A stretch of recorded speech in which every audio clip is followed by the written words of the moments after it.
안녕하세요. 슬기돈 스테이블 코인 생활입니다. 이더리움 설명서. 이건 오늘은 딱 한 문장부터 받고 시작하겠습니다. 지갑은 돈통이 아닙니다. 지갑은 열쇠입니다. 그리고 이 문장을 한 번 더 바꿔서 말하면 이더리움에서 우리가 하는 일은 코인을 보내는 게 아니라 서명된 요청서를 네트워크에 제출하는 일입니다. 이게 왜 중요하냐면요.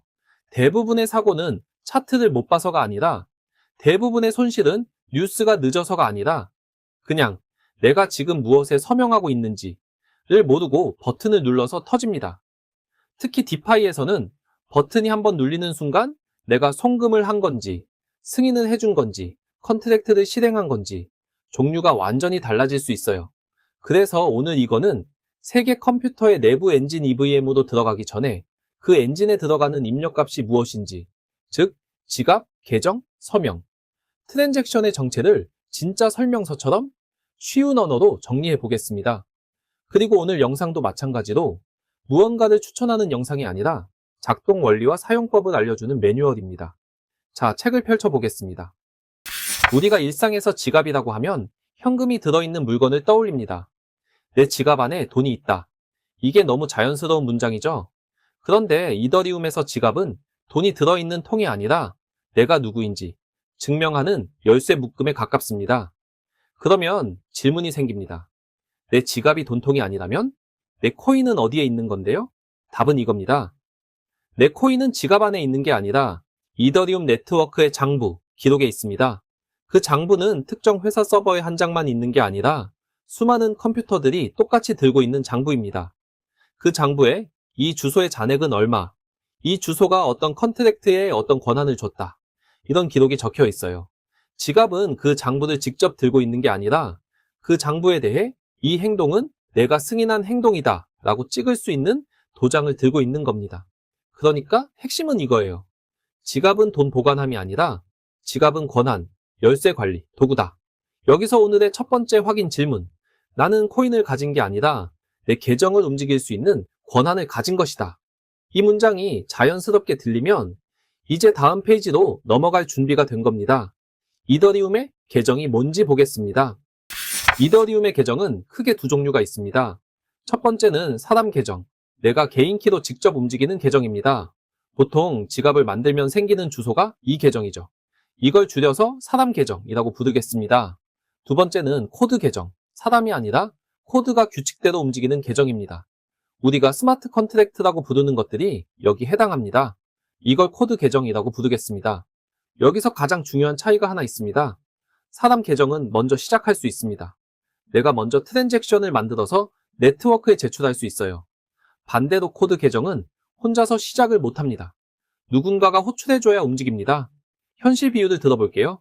사람 계정은 운전대가 있는 운전자입니다. 내가 마음 먹고 시동을 걸고 출발할 수 있죠. 코드 계정은 자동문 같은 겁니다.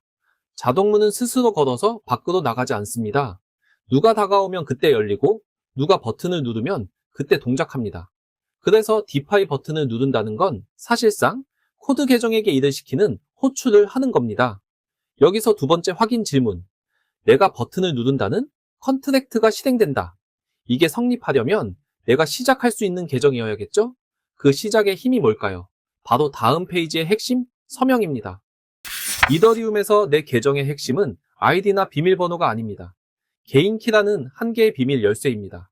그리고 개인 키로 하는 가장 중요한 일이 바로 서명입니다. 서명을 아주 쉬운 말로 바꾸면 이거예요. 이 요청은 내가 승인했다. 이 행동은 내가 책임진다. 현실에서 우리가 서명을 왜 하죠? 계약서에 사인하면 나중에 난 그런 적 없는데요? 라고 말하기 어려워지잖아요. 서명은 책임의 표시입니다. 이더리움에서도 마찬가지입니다. 누가 누구에게 얼마를 보낸다. 어떤 컨트랙트를 호출한다. 어떤 권한을 준다. 어떤 기능을 실행한다. 이런 요청서에 내가 서명을 하면 네트워크는 이렇게 확인합니다.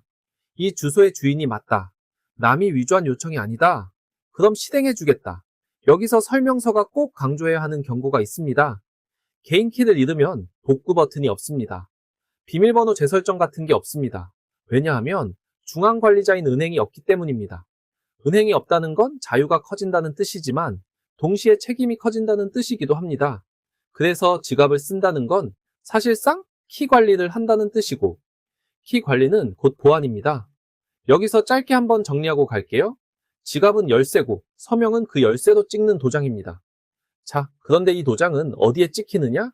그게 바로 트랜잭션입니다. 다음 페이지로 갑니다.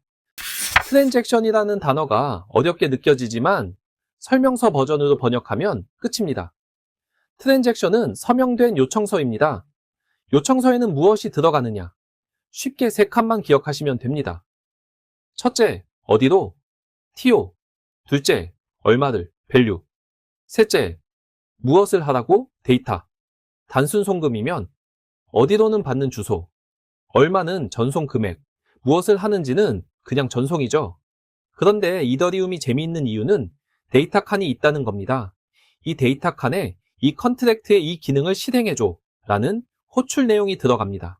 그래서 디파이에서 버튼을 누를 때는 대부분 이런 요청서를 만들고 있는 겁니다. 이 컨트랙트야 예치를 실행해. 이 컨트랙트야 스왑을 실행해. 이 컨트랙트야 보상을 청구해. 이 컨트랙트야 내 토큰을 쓸 수 있게 허락해. 버튼 하나가 단순 송금이 아닐 수 있다는 뜻이죠. 여기서 정말 중요한 질문 하나? 내가 방금 서명한 건 송금 요청서였나? 권한 부여 요청서였나? 실행 요청서였나? 이걸 구분하지 못하면 나는 그냥 눌렀을 뿐인데 같은 상황이 생깁니다. 그리고 여기서 많은 분들이 당황하는 대표 상황이 있습니다. 나는 코인을 보낸 적이 없는데 왜 뭔가가 빠져나간 것처럼 보이지? 이건 종종 송금이 아니라 승인 권한 부여를 먼저 해버린 케이스입니다. 승인은 바로 7페이지에서 실전 예시로 크게 다루고 지금은 구조를 하나 더 잡겠습니다. 요청서에는 번호표가 있습니다. 그게 논스입니다. 논스는 쉽게 말해 내 계정의 요청서 일련 번호입니다.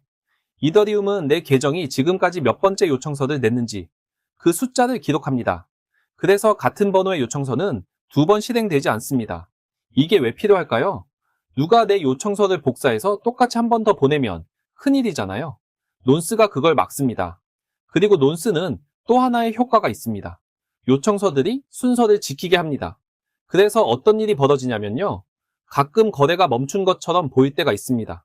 사람들은 네트워크가 문제네 라고 생각하지만 실제로는 앞번호 요청서가 아직 처리되지 않아서 뒷번호 요청서가 줄 서서 기다리는 경우가 많습니다. 설명서 관점으로 보면 이건 네트워크가 멍청한 게 아니라 요청서가 순서를 지키는 겁니다. 은행 송금도 실제로는 순서와 처리가 있듯이요. 자, 이제 마지막 핵심. 요청서는 공짜로 처리되지 않습니다.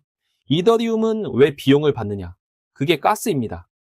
가스는 한 문장으로 정리하면 계산비입니다. 이더리움은 세계 컴퓨터라고 했죠.